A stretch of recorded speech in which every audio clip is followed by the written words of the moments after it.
Assalamualaikum warahmatullahi wabarakatuh.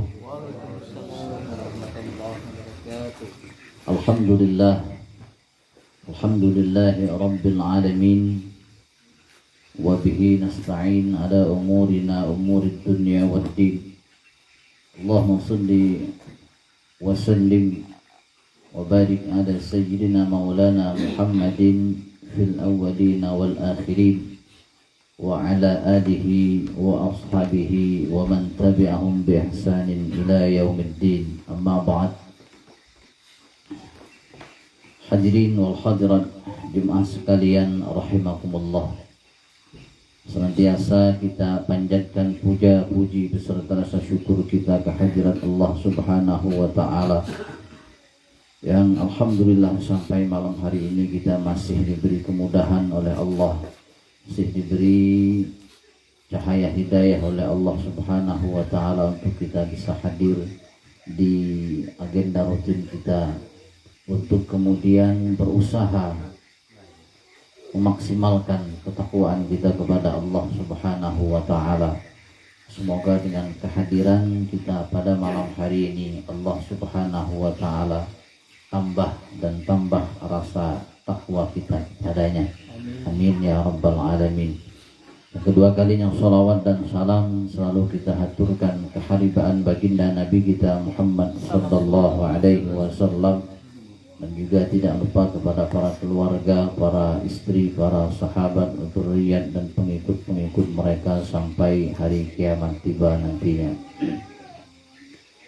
Qala syekhuna matta'anallahu bihayatihi wa nafa'ana bi'ulumihi fid dharain amin.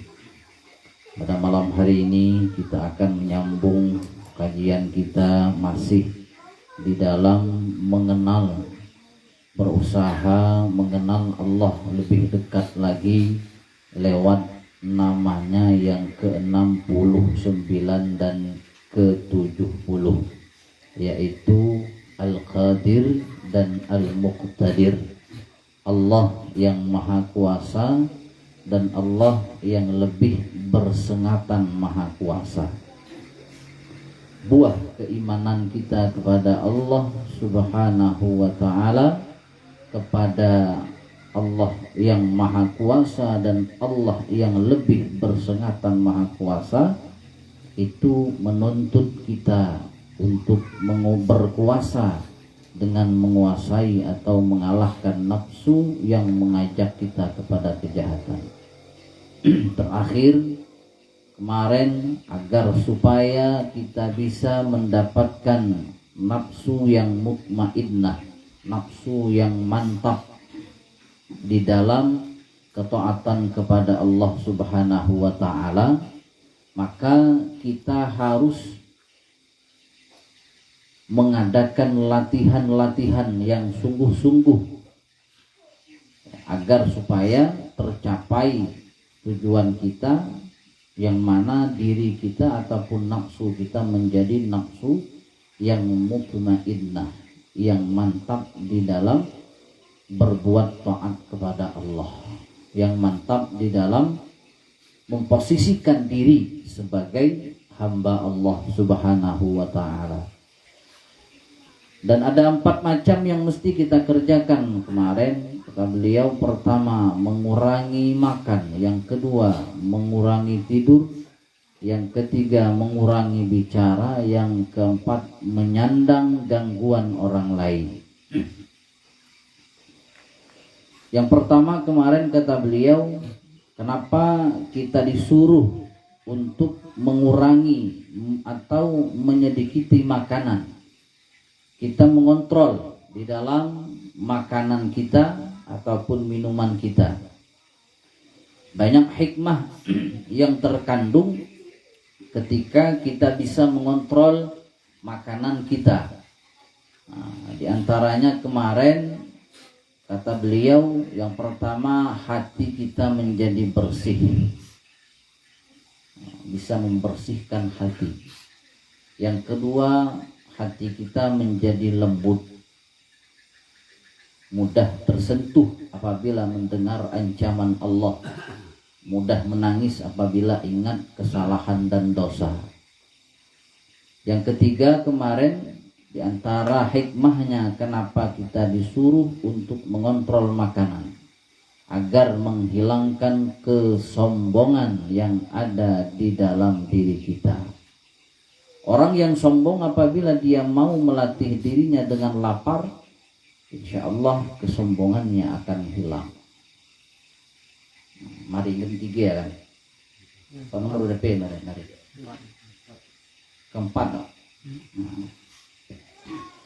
Kemudian yang keempat, di antara hikmah kita apabila bisa mengontrol makanan kita, yang keempat adalah banyak mengingat kematian. Banyak mengingat kematian. Kenapa? Karena hati kita lembut. Hati kita lembut. Ketika hati lembut, maka ingat kematian itu mudah. Ingat kayak mati ya mudah.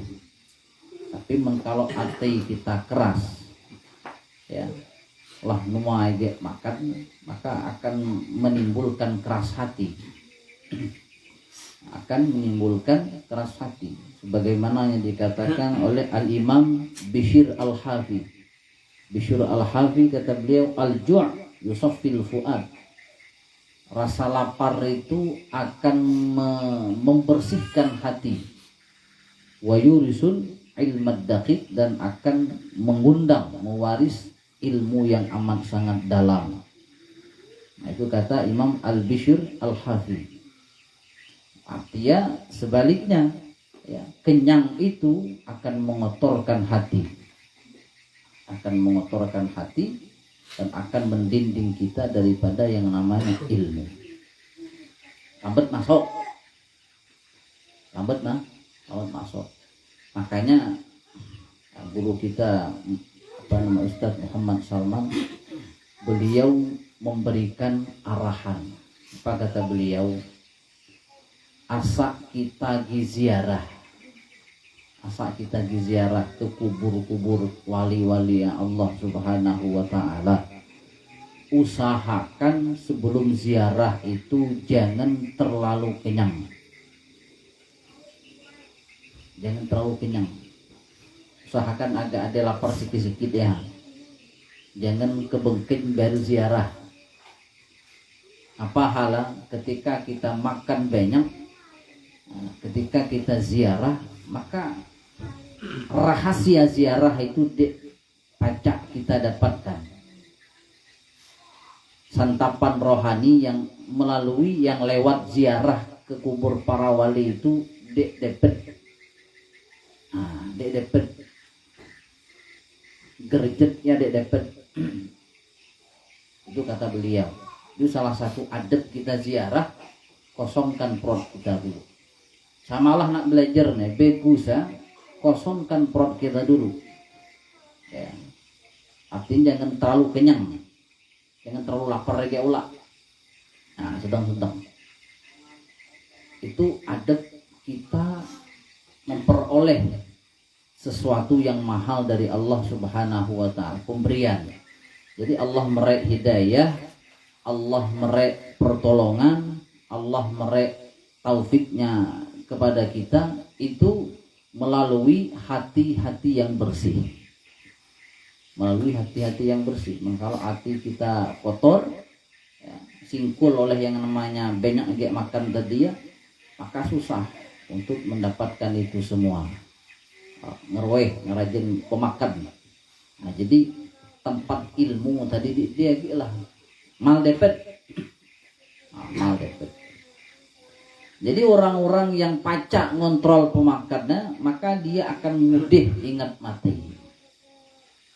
Gi semayak misalnya kan dari rumah cok misalnya berjalan, ya Allah, kak ke masjid nih bukan niatnya ria, bukan niatnya minta tengong ke orang, bukan niatnya untuk minta dapat orang-orang masjid, orang rajin masjid dia, ya Allah. Kak ke masjid nih, langkah kaki kak nih, ya Allah, mudah-mudahan usia kak gele-gele ngerebes. Mudah-mudahan dengan kak ke masjidnya rutin, kak de kubur nyaman, kak de kubur bahagia, dek desara ya Allah, itu harapannya. Mudih ingat mati, mudih ingat. Menurang yang istilahnya hidupnya hanya ibaratnya makanan yang menjadi tujuannya. Nah, ngarah pikir ngarah-ngarah hiunya payah. Payahnya. Pulaknya payah. Asaknya bahagia ya pokoknya boleh lagi nya. Bahagianya luar biasa misalnya kan. Laknya dek pulang-pulang lagi. Jadi ano ya.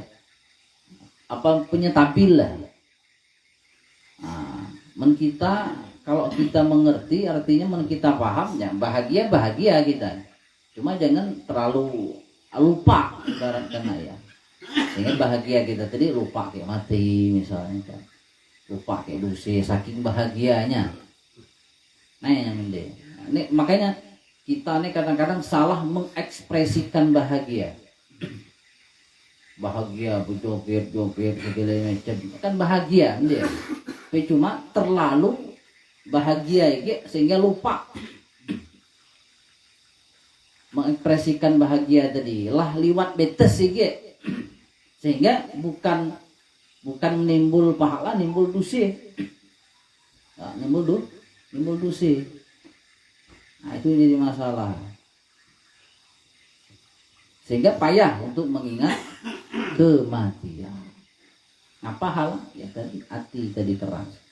Yang kelima, orang yang bisa mengontrol makanan itu memecahkan syahwat dan maksiat. Memecahkan syahwat dan maksiat. Jadi artinya salah satu cara untuk mengontrol diri kita agar tidak mudah berpikir terhadap hal-hal yang negatif, maka kita harus kontrol pemakan kita. Kan sebagaimana yang dikatakan oleh Al-Imam Ali karramallahu wajhah. Kata beliau, "Ma syabi'tu qattu illa asaitu aw hamamtu bil maksiyah." Tidaklah aku merasa kenyang, melainkan aku bermaksiat ataupun aku bercita-cita dengan maksiat. Jadilah diteliti kata Imam Ali karramallahu wajhah. Asa terlalu kenyang dua resiko. Pertama, tegewi maksiat, tegewi dosa. Yang kedua, walaupun dek tegewi tapi ade pikir maksiat. Walaupun dek tegewi minimal ya kata beliau. Yang pertama tegewi maksiat gara-gara pemakan tadi dek dekontrol. Yang kedua kalaupun misal dek tegewi minimal ade pikir tegewi nak ngewi maksiat.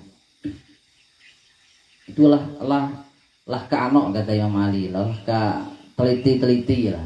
Apa penyebabnya? Makanan. Makanan. Kemudian kata Imam Asy-Syafi'i, "Ma syabi'tu mundu 16 sanah illa syab'atan tarahtuha min sa'ati." Tidak pernah aku kenyang semenjak 16 tahun, melainkan hanya satu kali saja. Li'anna syiba' yuthkilul badan. Kenapa kata Imam Syafi'i? Ternyata terlalu kenyang itu akan memberatkan badan. Badan berat. Wa yuqassil qalba, mengeraskan hati. Jadi makanan itu kata beliau akan mengeraskan hati. Makanya kita itu dimakruhkan asa udih makan itu langsung tidur.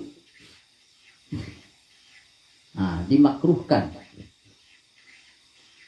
Azibu ta'amakum bidzikri wassalah. Leburkan makanan kalian, kata Nabi kita, dengan zikir dan sholat. Udah makan ya, jangan langsung tidur. Kan kadang-kadang pun ngewi kita. Kan udah syukur, kan udah makan tengah hari kan. Kok paham deh, perut kenyang. Gampang lain, hari ujian, nak tagi ngopi lah udah. Nak tagi, nggak bentel lah lancar. Nah, jadi kata Nabi kita, azibu ta'amakum, hancurkan makanan kalian bidzikri, dengan zikir wassalah dan salat. Wala tanamu, jangan kalian tidur alaihi, sementara kalian masih kenyang.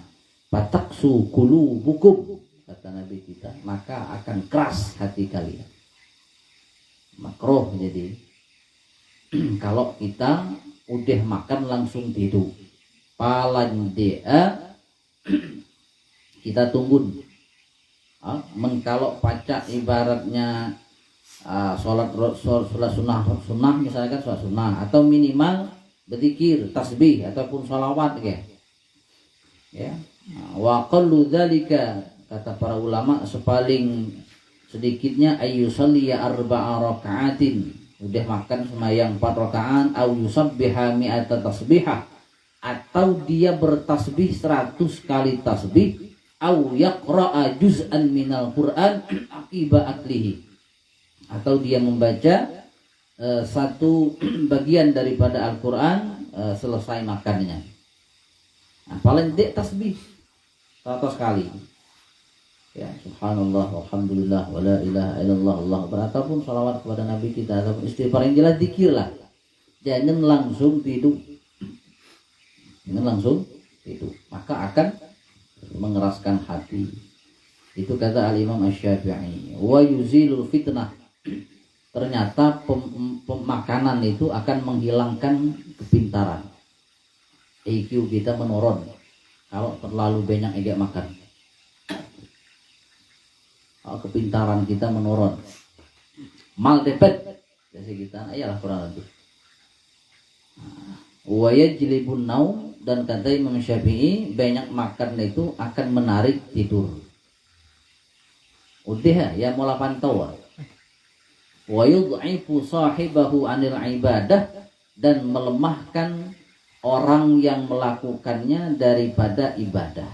Ibadah itu tidak mungkin kuat. Kalau terlalu kita banyak egek makan, tidak mungkin ibadah yang kuat. Suatlah keringkat, suatlah lenot. Itu efeknya. Jadi cara agar supaya ibadah itu kuat, ya, kemudian zikir itu kuat, maka kontrol makanan kita. Jangan terlalu kenyang egek. Sedang-sedang. Sedang-sedang. Udah di penyawi agak seger saya. Di penyawi agak seger. Itu yang kelima, bisa memecahkan syahwat dan maksiat. Jadi, nah cara orang-orang yang ibaratnya dosa sikit, ya ternyata kabennya orang mengontrol dalam hal pemakan, dikontrolnya, sehingga dek mudah ngewi maksiat ataupun berpikir kepada hal-hal yang berbau maksiat. Bang pemakan, jangan asal tanggup. Yang keenam, hikmah kenapa kita disuruh untuk mengontrol makanan, yaitu agar mudah bangun malam. Pada malam hari kita mudah bangun.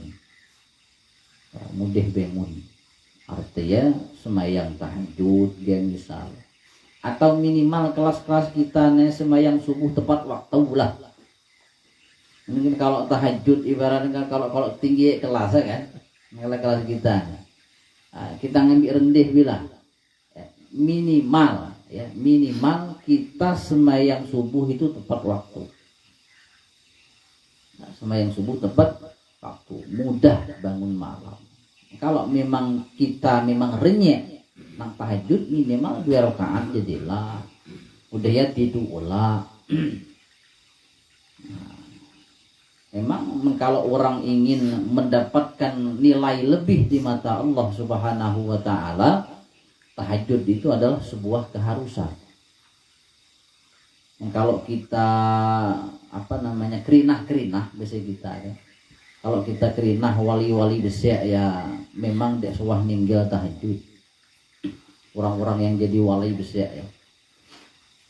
Di antara pengewi ya, mereka dek suah ninggil semayang tahajud walaupun hanya 2 rakaat. Walaupun hanya 2 rakaat. Kenapa? Karena pengewi kekasih Allah Subhanahu wa taala. Kita kerinah lah dari wali siapa bi. Ya minimal walaupun ibarat dek semalam ngopat. Paling dek 2 rakaat. Nah, untuk mendapatkan fadilah orang-orang yang bangun malam. Kalau Nabi wajib lah dan tahajud. Bagi Nabi secara pribadi tahajud wajib. Nah, kita sunnah. Wajib tahajud lah lebih kita. Mana dia gedek pati? Mana dia gedek pati kita gewi? Apa kita tahajud bang malam putih ya kan? Nah, tapi kalau kita pacak ngewi ya, walaupun hanya 2 rakaat, maka ada nilai lebih.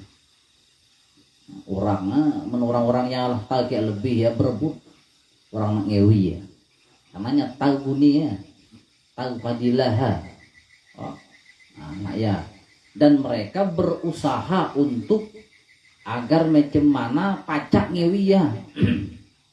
Di antaranya salah satu caranya adalah makan, jangan terlalu kenyang aja. Yang kedua di antaranya supaya bangun malam itu mudah adalah tidur sebelum zuhur. Tidur sebelum zuhur atau udah zuhur, namanya qailulah. Tidur ngeliep biasa kita, tidur suat. Itu kata orang alim, tidur sebelum zuhur suat ya ataupun udah zuhur itu akan membantu kita pacak bangun malam. Ini tidur yang disunahkan ya. Salah satu tidur yang disunahkan sebelum zuhur. Ataupun udah sebelum zuhur yang bagus sekali. Tidur ngeliep. Maka kadang-kadang kita akan ngeliep apa tidur nir. Mau jam-jam tidur. Kalau dia setengah jam, 4 jam. Nah, itu kata orang alim, kalau kita rutin tidur sebelum zuhur ya, salah satunya di samping untuk kesehatan kita juga untuk pacak kita bangun malam. Ya. Dan memang kalau kita kerinah memang rahasia ya tadi, tidur suat ya tadi. Badan kita ibaratnya kan tidak terlalu letih, gawi misalnya kita kali pagi kan. Nah, tidur kita lah lempuh ini letih pagi nih. Lah tenaga bergula. Lah tenaga bergula. Itu salah satu cara agar supaya mudah bangun malam. Makanan dikontrol, kemudian tidur sebelum zuhur tadi ya. Yang ketiga jangan ngawi maksiat. Biasa ya, asak tegewi kesalah ataupun dosa yang syariah ya. Maka pacak dek terengun. Berarti ada salah dalam diri kita atau apa. Ada kalanya pertama di pemakan dek kita kontrol. Yang kedua mungkin ada dosa yang kita gawi ya. Yang ketiga mungkin kita terlalu berat begitu, lebih berat keletih pun itu bisa jadi. Karena lah keletih tidak terbangun lagi. Jadi kalau kita nak bangun malam maka dikontrol ya. Jadi kalau kita ada sebenarnya ada cita-cita, ada angan-angan, ya ada niat, insya Allahnya walaupun dia nak orang tiap malam misalnya kan, bangun kita sholat beriat memang pertama cuma lah kita lah biasa lah nyapacak di bangun surang pacak di bangun surang lah seolah-olah hati malaikat bangun macam ya lah kenal lah hita kan diri cuma usai ita ya mal usai ita ya apalagi kita lah tua menumura dekade lebih dari tahajud tidur payah macam mata berjam-jam dek tidur melah di ilmu macam ni seger dia mungkin ngintang tasbih ya mungkin salawat widi mungkin tahajud mungkin baca Quran widi mandi aja mudik na wae sagala lebih gelak nyangkar karo pe mendik lah tua lah dengar kisah orang tua diri kan nyamalnya tidur payah gitu. Nah jadi arti mumpung kita lagi mudik, nah baca kita lah ya ngerinah apa namanya kesehatan kita. Andai kata ibaratnya kita pada tidur mudik tidur, makanya jangan ibaratnya terlalu banyak IG. Apa hal lah tua lah, musai tidur malah dan bi mudik kan. Nah iyalah kurang lebih mende asaka karena lagi mudik full tidur lah tua lah payah tidur. Nah, jadi nak sedang mengerti, sedang dalam tidur. Apa kata sebagian orang-orang syekh, ya, ketika dihidangkan makanan di depan beliau. Nah, jadi kata beliau, ma'asyiral muridin, yang nak makan, la ta'kulu katsira, jangan terlalu banyak makan. Batashrabu katsira, kalau ikak banyak makan pasti banyak minum. Ya rumusnya ya kata beliau. Patar kudu katsira, makan banyak, minum banyak, tidur banyak. Asa tidur banyak, batahsaru katsira, maka kalian akan rugi banyak. Nah, ya kata beliau. Jangan banyak gak makan, jangan banyak gak minum. Halaman banyak makan, banyak minum, kata beliau banyak tidur. Asa kita banyak tidur dalam hidup nih, maka pasti kayak banyak rugi ya. Baik dunia, baik akhirat. Oranglah mencari, oranglah pulang ngaret lah dapat duitnya di tai mata tadilah. Oh nak mana, di nak kaya, nak ora. Tidur dewi. Dek nak bed lagi tidur lah. Dek nabiat lagi tidur dari malam sampai ke malam. Dari ke malam dia pun siang ayuknya ada. Adik malam tadi lah tanya. Lah mentidur. Tidur dia bangun lagi ya. Ini kata para ulama. Jadi ada kontrol. Tidur sedang-sedang ibaratkan nanti memang ada jatahnya. Dalam 24 jam ya tidur berapa jam misalnya kan. Baca adik nyetel. Kemudian yang ketujuh, ya, kalau kita bisa mengontrol makanan, maka mudah melaksanakan ibadah. Ya, mudah melaksanakan ibadah. Artinya ketika kita bisa mengontrol makanan, ibadah kita ringan. Ibadah kita ringan. Apapun pengewi kita yang menjadi kewajiban kita ringan. Yang kedelapan, hikmahnya adalah tertolak segala macam penyakit. Ya, tertolak segala macam penyakit. Nah, itu kalau kita baca mengontrol makanan. Dulu pernah diceritakan Raja Harun Ar-Rasyid. Maka beliau mengumpulkan 4 dokter, ya, 4 dokter pakarnya. Dan beliau tanya satu persatu. Kata beliau, liyasib kullu wahidin minkum ad-dawa alladzi la da'a fih.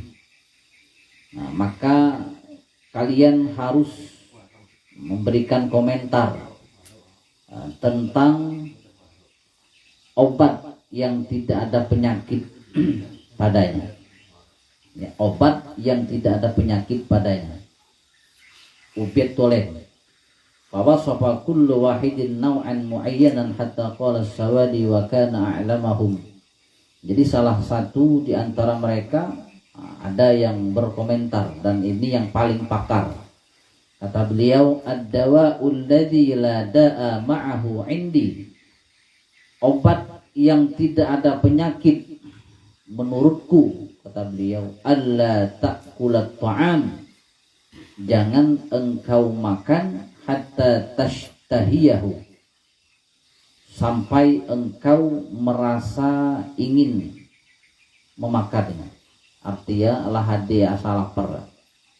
Wa antarfa'a yadaka anhu wa anda tashtahiyahu, dan engkau angkat tangan engkau daripada makanan tadi sementara engkau masih menginginkannya. Artinya kata beliau, ubit paling mujarab ne sote, asa ubit ne dikonsumsi, diminum terus dikit ngalah di penyakit. Apa asa makan asa lah renyek, lah de rasa lapar ya. Makan, asalah makan sebelum terlalu kenyang berhenti. Akhirnya lagi ya, yuk.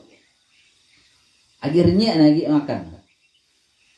Cuma ada tahan. Kita makan dan kenyang. Yolah, nambah tak kawan lagi ya. Ada hal lah. Padahal yalah penyakit. Lagi sikit tanya lagi sebuntut bekul habis muli. Ya bahasa kawan kan. Padahal tak kadang-kadang dia lah penyakit. Terkecuali kita dalam keadaan berjamaah kan. Dalam berjamaah beda lah. Ataupun ibarat di ada tamu silahkan. Tapi Ustaz sekarang tahu ini alasannya Ustaz. Alasan tamu, alasan apa namanya membahagia kawan. Jadi yang jelas macam ya kata beliau, ubit yang paling mujarab kali, ubit segala ubit, ya asak dimakan, jangan makan sebelum kita ibaratnya lah resah ialah kuat. Kan kadang-kadang kita nih ibaratnya resah ya kuat, inilah kenyang lagi kenyang, tepelah, cap dimunyap kan, dia kenyang lagi ya. Cuma ditanggung terus, padahal perut lah kenyang, langih perut, lagi lah ngunyap nanti. Jadi kata pakar tadi ya, jangan makan sebelum engkau terasa lapar. Asalah makan kata beliau sebelumnya kenyang, angkat beli tangan, jangan dapat terus. Artilah asalah kenyang apa nama mendasi kita asalah karib sekali ya tadi karib sekali lah sedak lah ibarat kenyang ya, de lapar lagi de terlalu kenyang igi, iyalah ya apa namanya engged nih ya, engged di bagus makan deh makanlah salah lapar, kemudian asa lah makan engged nih ya, jangan terlalu kenyang. Ialah ubit segala ubit, kata pakar tadi. Apa kata Harun ar-Rasyid dan orang-orang yang ada di sekitarnya? Shadaqata, benar po, ya Allah. Hal mendia ya, asalah penyakit ya po, ayahan dia nya. Along mencegah, lebih baik mencegah daripada mengobati ya kata orang bahasa kan. Asalnya Allah dia ya, asalnya Allah besar membeden kita, maya.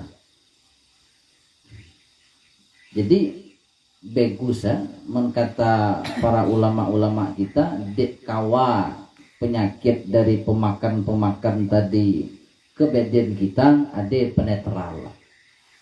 Kata Al-Habib Idrus bin Umar Al-Habsyi, apa kata beliau? Man khafa dararan minas sum, barang siapa yang takut bahaya daripada racun atau ghairihi ataupun selainnya, bakteri-bakteri yang ada fi ta'amin, yang ada di dalam makanan, ditakut keracun, ditakut ibarat pemakan tadi nimbul penyakit.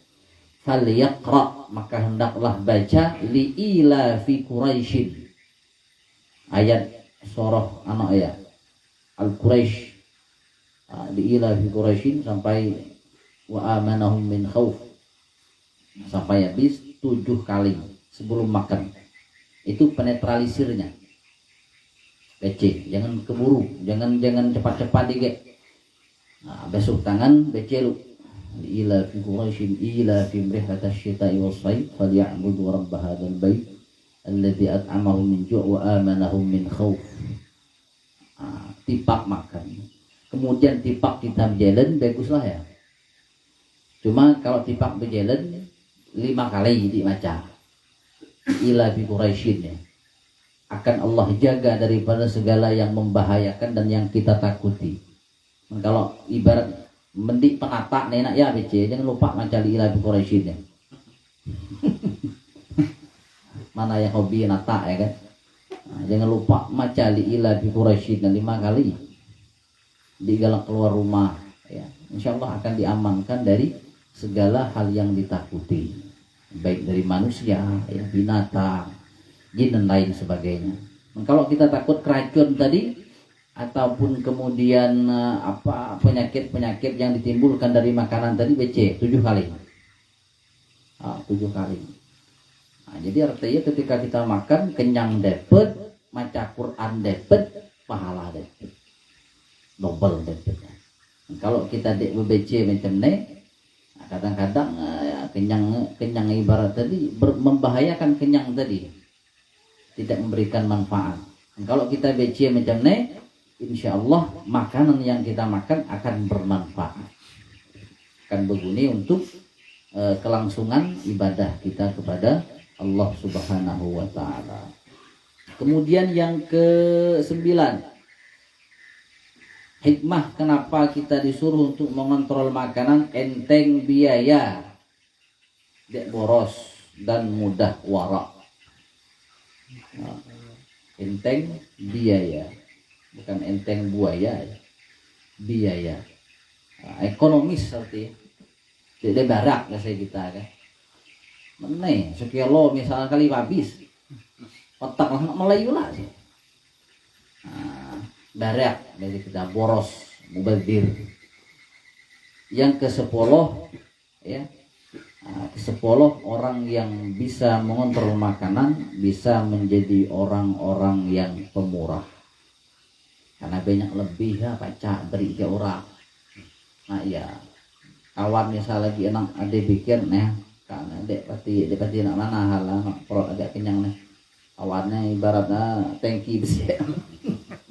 Pemurah abadnya kaknya pemurah, alasan kira dumih tahu deh. Yang ke-10 bisa menarik sifat pemurah dalam diri kita kalau kita pacak ngontrol makanan. Dan kalau kita dek pacak ngontrol makanan, sekian dia naruh kayak di lu pengikir ya mende. Kalau kita ibaratnya kita makannya do kontrol, adik mikir, oh misalnya taruh kayak budak misalnya kan, taruh ke siapa yang memerlukan atau kawan ibaratkan yang membutuhkan, yang lapar tah di tamu kan misalkan ya. Nah, mendik dia mikir kia nggak semata kayak dik lah. Jadi timbullah sifat bakhil, sifat kikir di dalam diri kita. Itu efek kalau kita dek pacak ngontrol makanan. Jadi paling dek ada 10. Inilah rahasia-rahasia yang didapatkan di balik anjuran Rasulullah Shallallahu Alaihi Wasallam mensedikitkan makan dan tidak mau terlalu mengenyangkan perut. Nah, itu rahasianya. Ya, rahasia di balik kita disuruh untuk mengontrol makanan. Imam Al-Bukhari itu sepanjang masa ya, beliau terkecuali ibaratnya waktu-waktu yang dilarang untuk berpuasa. Selain waktu yang dilarang berpuasa, beliau selalu berpuasa. Nah, itu Imam Bukhari, penyusun kitab hadis yang paling sahih. Itu Imam Bukhari.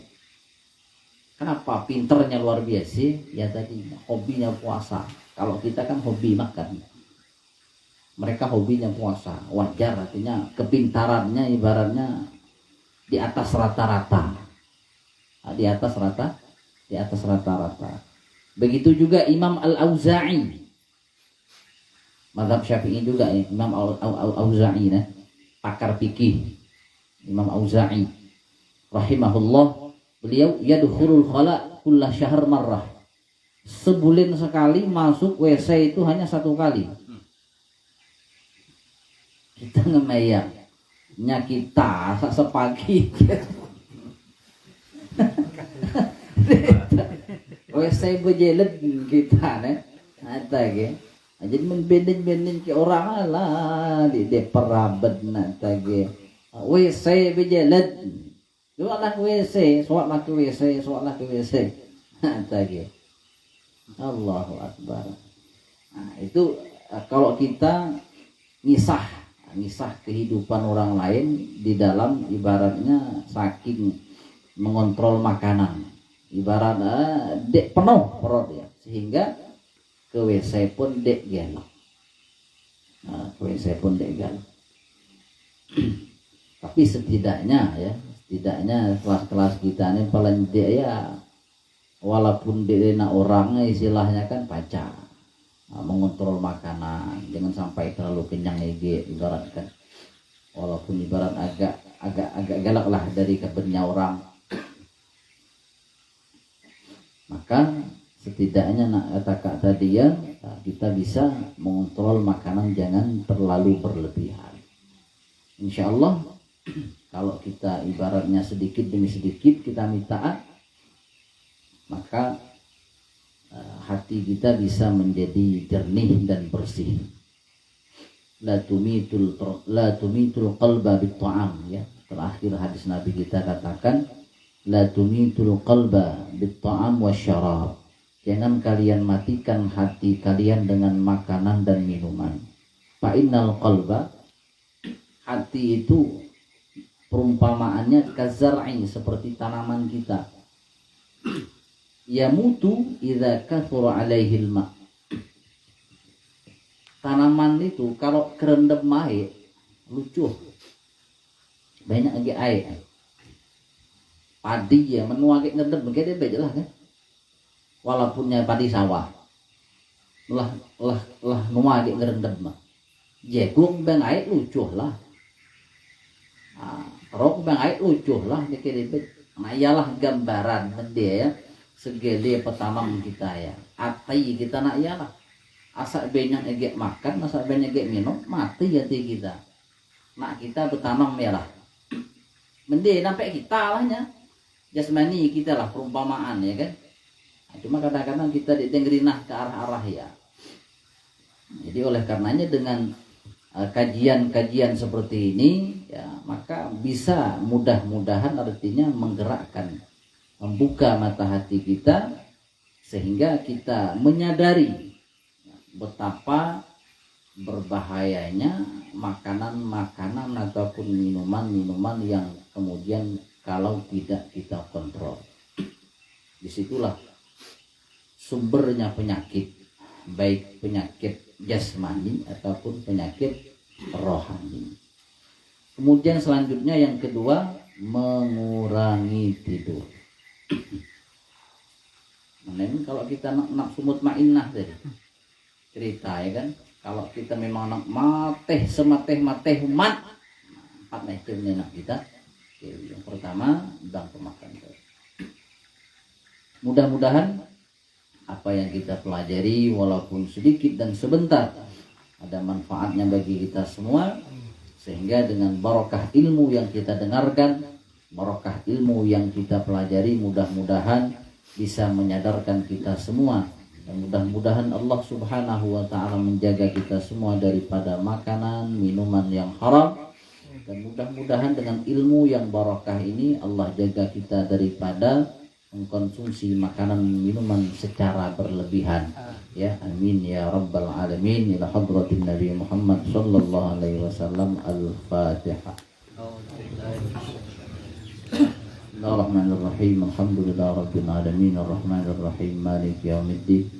إياك نعبد وإياك نستعين اهدنا الصراط المستقيم صراط الذين أنعمت عليهم غير المغضوب عليهم ولا الضالين. بسم الله الرحمن الرحيم. الحمد لله رب العالمين. اللهم صل على سيدنا محمد وعلى آل سيدنا محمد. اللهم اغفر لنا ما أخطأنا وما تعمدنا وما أسررنا وما أسرفنا وما أنت أعلم به منا. أنت المقدم أنت المؤخر لا إله إلا أنت. اللهم انفعنا بما علمتنا وعلمنا ما ينفعنا وزدنا علما وهدى وتوفيقا برحمتك يا أرحم الراحمين. وصلى الله على سيدنا محمد وآله والحمد لله رب العالمين. سبحانك اللهم وبحمدك أشهد أن لا إله إلا أنت نستغفرك ونتوب إليك. السلام عليكم ورحمة الله وبركاته.